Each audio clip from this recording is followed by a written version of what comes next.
마가복음 10장 46절부터 52절까지. 예. 46절부터 52절까지 길지 않으니까 우리 합독하도록 하겠습니다. 시작.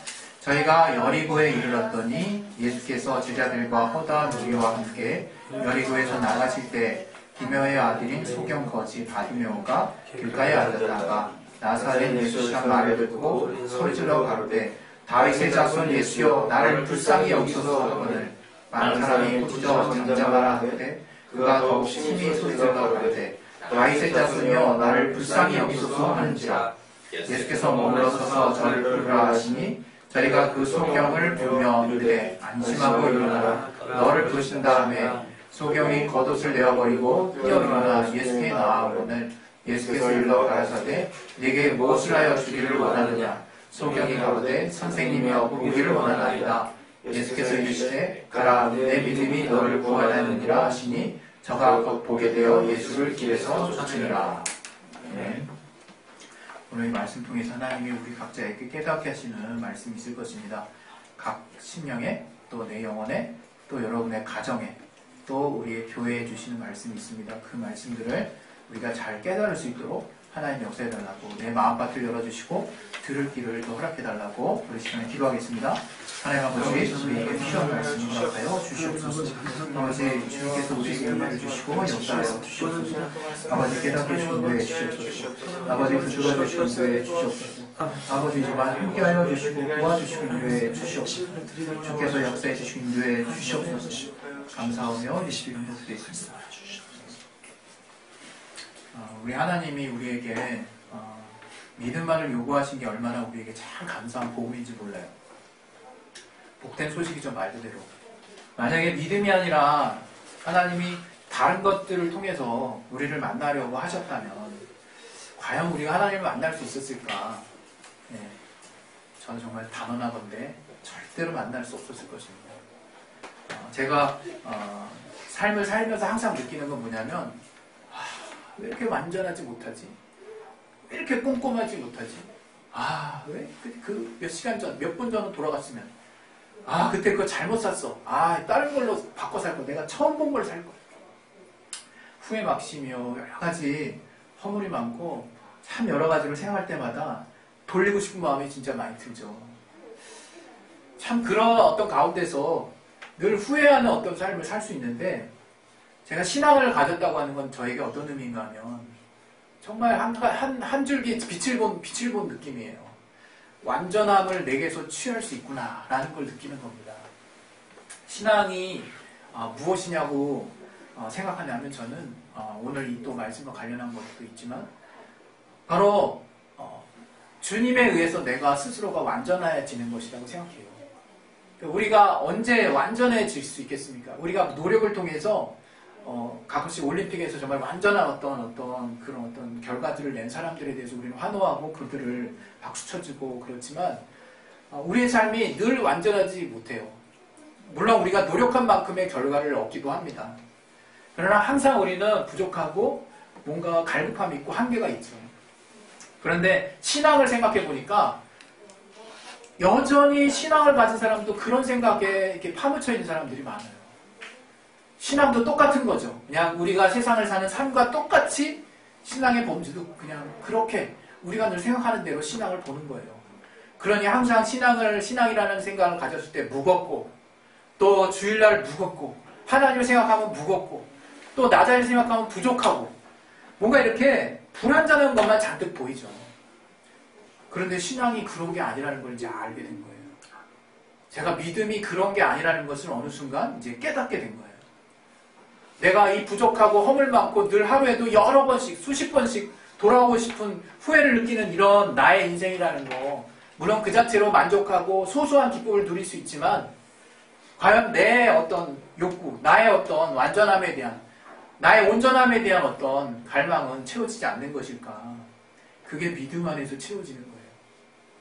그게 믿음 안에서 이게 완성이 된다는 거죠. 근데 그 믿음이 과연 무엇일까? 그래서 우리는 잘 우리가 깨닫고 있어야 된다고 생각합니다. 우리가 알고 있어야 된다고 생각해요. 많은 사람들이 믿음을 뭔가 믿음 안에 법칙이 있다라고 생각하는 것 같아요. 또 우리가 성경을 보면서 과연 예수님은 어떠한 믿음을 원하시나를 우리가 계속 관심을 갖고 찾아보는 것 같아요. 특별히 나의 인생이 뭔가 삐거덕할 때, 아니면 내가 뭔가를 지속적으로 하는데 잘 응답이 되지 않을 때, 또는 내가 어떤 특별한 어떤 어려움에 봉착했을 때 믿음의 본질에 대해서 과연 믿음이란 뭘까? 하나님이 요구하시는 믿음이 뭐지? 라는 궁금증과 관심이 증폭되죠. 그래서 내가 주님 앞에 말씀을 계속 상고하고 하나님이 내게 하시는 그 말씀을 쫓아가려고 애를 씁니다. 그러면서 내 스스로가 어떤 믿음이란 이런 거야 라고 하는 나름대로의 법칙을 만들어내기 시작해요. 그러나 어떤 면에서는 그런 법칙들이 항상 통용되지 않을 때마다 우리는 실망하게 되겠죠. 그리고 뭔가를 발견해서 많은 수, 확률이 높게 내가 어쨌든 이 성경을 통해서 발견한 믿음의 법칙이 통용되고 있을 때 희열감을 느낄 수도 있습니다. 그러나 또 어느 때가 되면 그런 모든 것들이 참 부질없구나 하는 걸 느끼게 되는 것 같아요. 참 부질없다. 과연 주님이 관심 가지시는 게 뭘까? 오늘 저와 여러분이 이 바디메오, 정말 이 바디메오, 이 사람의 이름이라고 우리가 지칭하는 게 이름이 아니죠, 사실은. 디메오의 아들이라는 얘기인데 도대체 누군지 모르겠어요. 근데 이제 바디메오인 거죠, 바디메오. 디메오의 아들. 그 거지 또 날 때부터 이제 눈이 먼, 이제 눈이 앞을 보지 못하는 그 사람인데, 그 사람이 주님을 만났을 때의 그 이야기, 우리가 얼마나 이야기를 많이 들었습니까? 이 이야기를 통해서 정말 하나님이, 예수님이 우리에게 요구하시는 그 믿음이 과연 무엇일까 하는 것을 다시 한번 좀 생각을 해봤으면 좋겠어요. 제가 우리 아이들이 참 많은데요. 아이들이 아무리 어려도요, 제가 무시하지 않는 게 있어요. 뭐냐면 애들이 비록 말도 안 되고 논리도 안 맞지만 뭔가 고집하는 걸 일관되게 계속 얘기하면 들어줍니다. 그 부모가 들어요. 그 말이 아무리 엉뚱하고 말도 안 되고 다 들어도 답이 안 나오는 대답을 질문이라 할지라도, 요구를 할지라도 저가 지속적으로 한 번, 두 번, 세 번 계속해서 똑같은 말 할 때는 이 아이의 부모라면 안 듣고 못 베겨요. 반드시 듣습니다. 얘가 도대체 무슨 말을 하고 있는지. 그래서 그 말이 다 정리해도 답이 안 나오죠. 대부분 답이 안 나오죠. 지금 우리 막내가 그래요. 막내가 다 얘기해도 답이 안 나와요. 뭔 얘기하는지. 근데 최근에는 좀 어휘력이 늘어서 어휘가 많은 어른들의 어휘를 따라서 말하지 말아야 될 말도 하지만 이제 이해되는 말도 좀 많이 하더라고요. 이 아이의 이야기를 들어보면 분명히 얘가 이렇게 말하는 이유가 있는 거예요.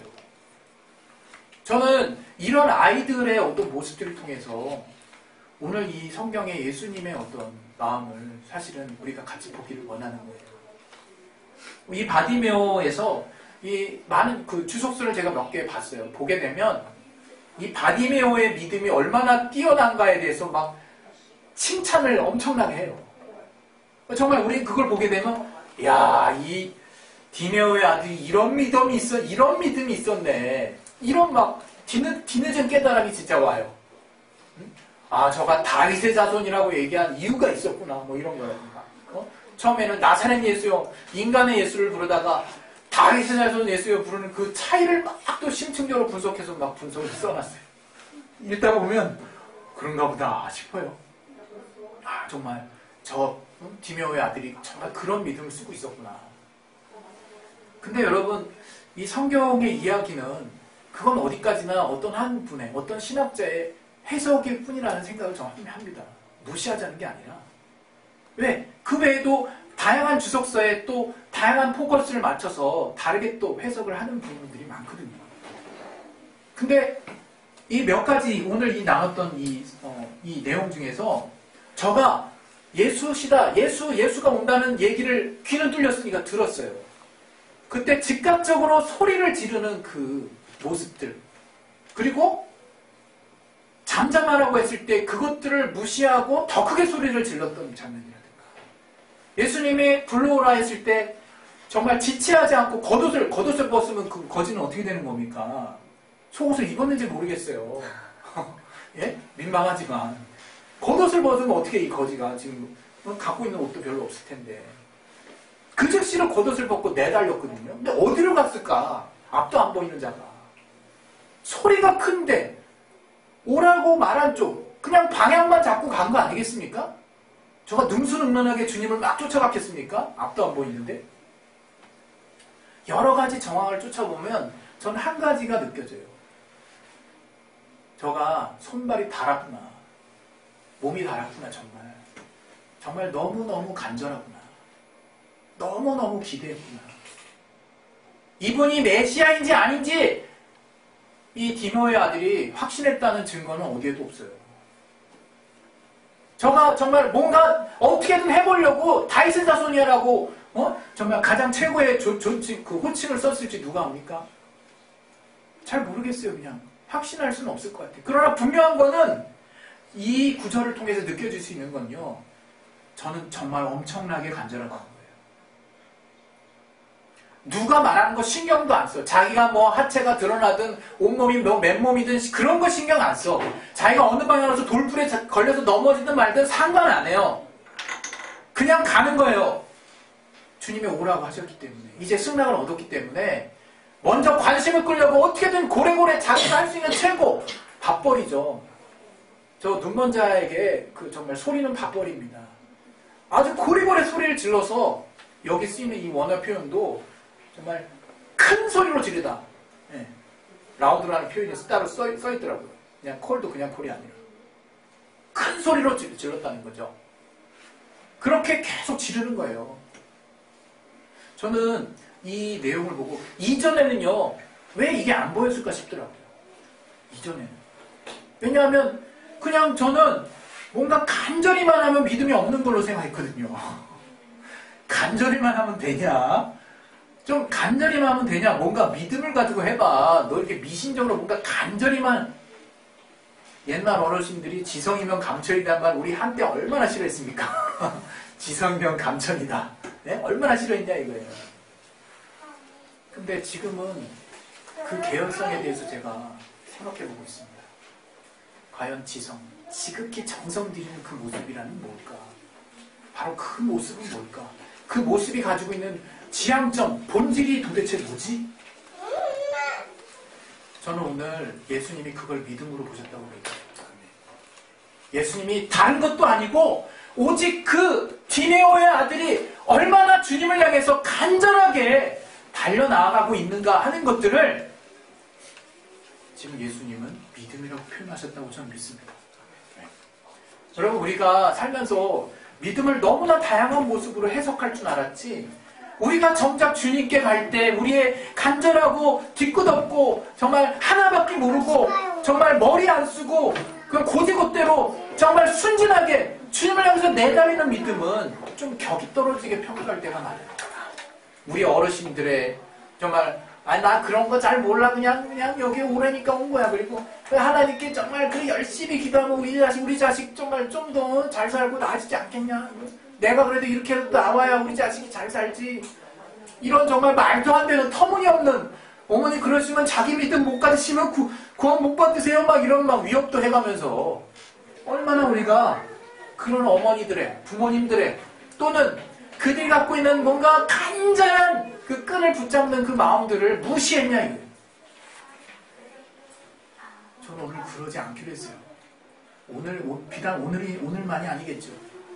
언제부턴가 그것이 범상치 않게 들립니다. 우리가 또 아는 성경에 그런 말씀이 있어요. 갑자기 야밤에 친구가 와가지고 난 그 친구가 왜 떡 3덩이를 달라 그랬는지 모르겠어. 얼마나 배가 고프면 떡 3덩이를 물론 이제 밀가루를 이렇게 구워서 이렇게 반죽한 그런 떡을 말하는 거겠죠. 이 시대에는 다 그런 식으로 떡을 구워서 먹었으니까. 그 떡 3덩이를 나한테 달라 막 이렇게 하는 구절이 있어요. 거기 구절이 우리 누가복음 11장 한번 잠깐 우리 여기 책갈피 해놓고 볼까요? 누가복음 11장 우리 8절.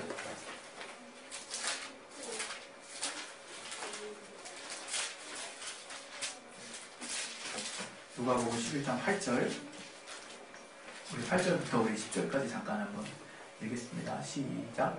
내가 너희에게 말하더니 비록 벗됨을 인하여서는 일어나 주지 아니할지라도 그 강청함을 인하여 일어나 그 소용대로 주리라. 내가 또 너희에게 이르노니 구하라 그러면 너희에게 주실 것이요 찾으라 그러면 찾을 것이요 문을 두드리라 그러면 너희에게 열릴 것이니 구하는 이마다 받을 것이요 찾는 이가 찾을 것이요 두드리는 이에게 열릴 것이니라. 이렇게 말씀하셨거든요. 여기 보면 친구예요, 친구. 저는 이거 한때 진짜 완전하게 오해하고 본 적이 있어요, 한동안. 야, 역시 친구됨을 인해서 주는구나. 진짜 그렇게 오해한 적이 있어요, 제가. 이거 그냥 건너고 읽어가지고. 근데 친구됨을 인해서 주지 않겠다는 거예요. 난 네가 친구라도 지금 이 시간에 이렇게 무례하게 오는 거 나 안 줘. 네가 나 자는 시간에 와가지고 지금 무리하게 정말 떡 달라고 그러는데 너가 나가 친구라는 관계 때문에 지금 온 거면 난 그거로 인해서라면 너 무례하고 너 내가 지금 너 받을 수가 없다. 너 안 줘. 이렇게 할 사람이 있잖아. 근데 그것 때문에 아니 그것 때문에 친구 때문에 주는 게 아니라 우정 때문에 주려고 했던 게 아니라 강청함을 인해서 준다는 거예요. 여기 정말 밤낮으로 사람의 어떤 그런 어떤 평을 굉장히 악한 어떤 관원이 그냥 밤낮으로 계속 와가지고 소원수리하는 그 어떤 과부의 어떤 소원을 들어준다는 이야기가 있죠. 그 세 가지 이야기의 공통점이 뭘까요? 믿음이 특신해서 우리가 흔히 말하는 뭔가 절차와 방법과 하나님의 말씀을 확실하게 믿고 있는 어떤 분명한 기준을 가지고 정말 뭔가를 들어주는 상대 앞에 가서 그렇게 보여지지 않는다 이거예요. 밑도 끝도 없고 형식도 없고 절차도 없어요. 그러나 분명한 거 하나 있다 이거예요. 끝까지 물고 늘어진다 이거예요.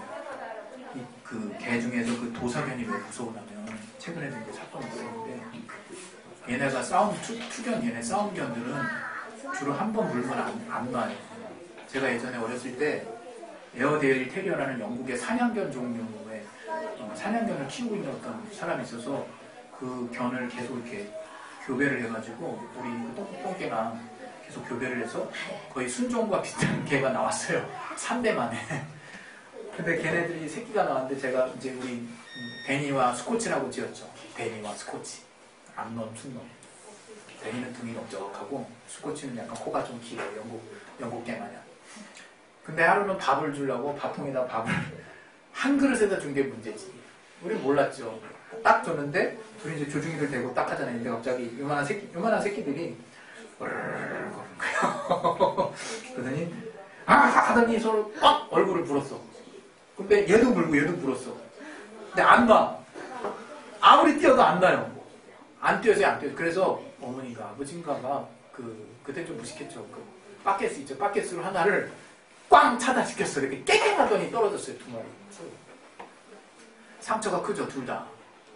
근데 며칠 안 돼서 죽었어요. 둘 다.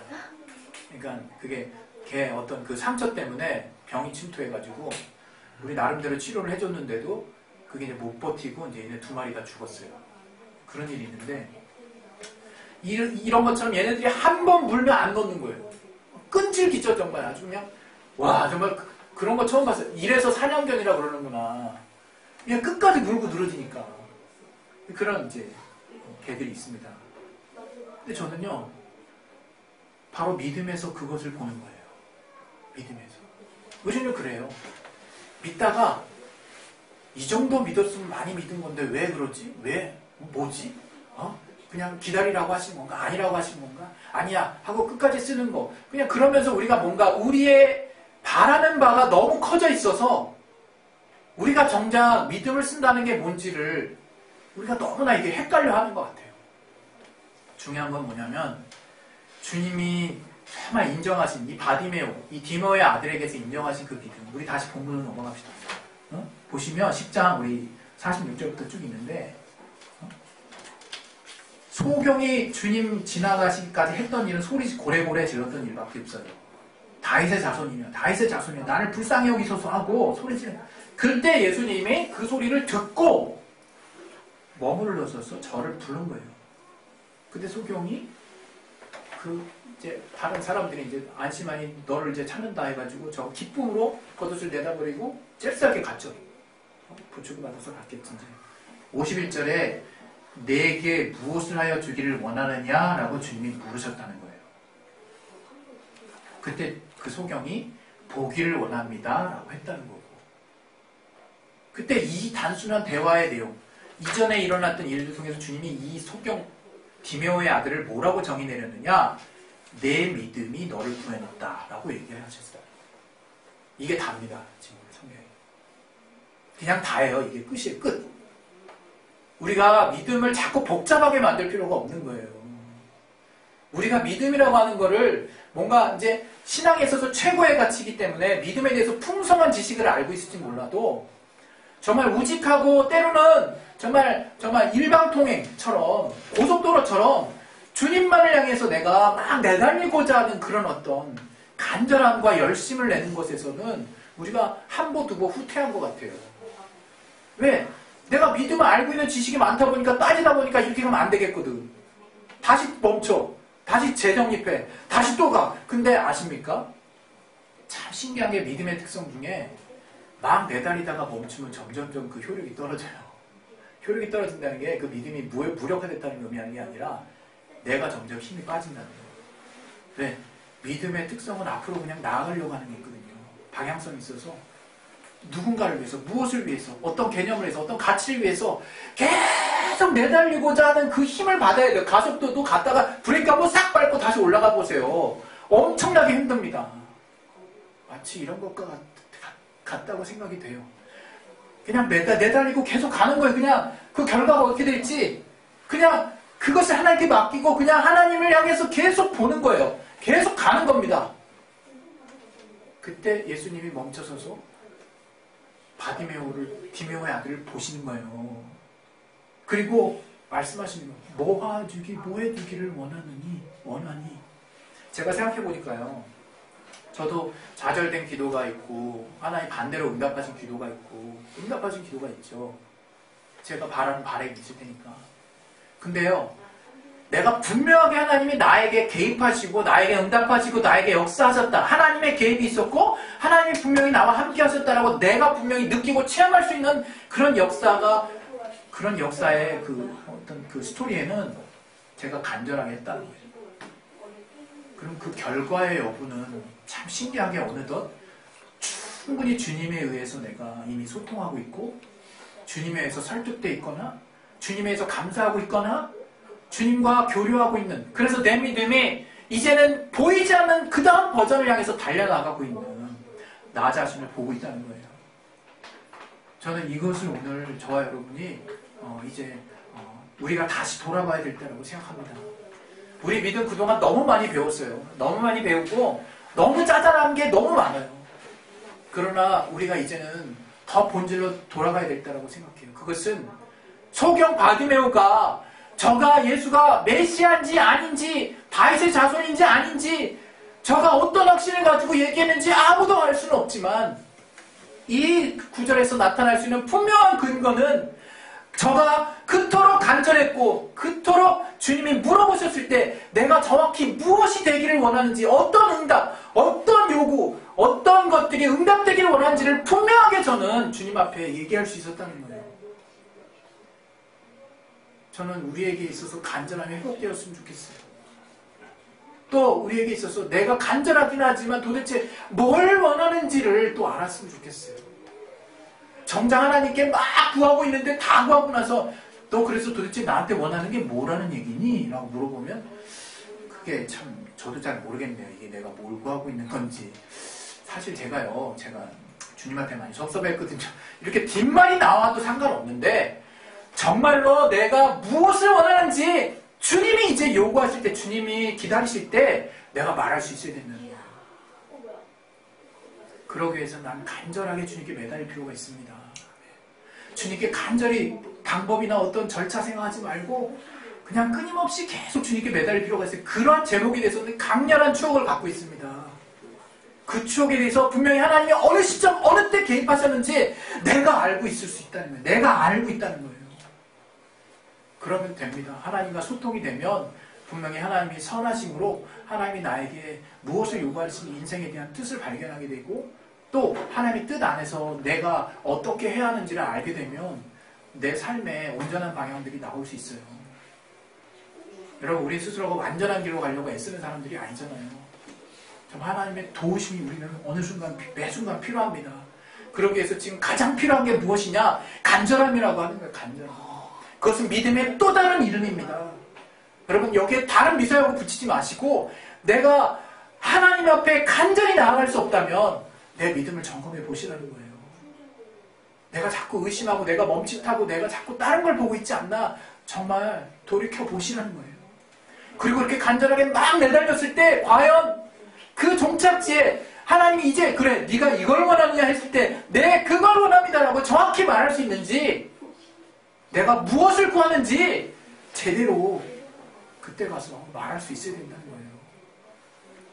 여러분, 이 시간에 우리 이제 기도하겠습니다. 기도하실 때 저는 정말 요즘에 신앙생활 하면서 좀 제 나름대로 내 주변에 벌어지는 일이 그렇게 달라지진 않지만 제 내면은 참 제 인생, 제 2의 신앙의 생활을 하는 것 같은 느낌이 많이 들어요.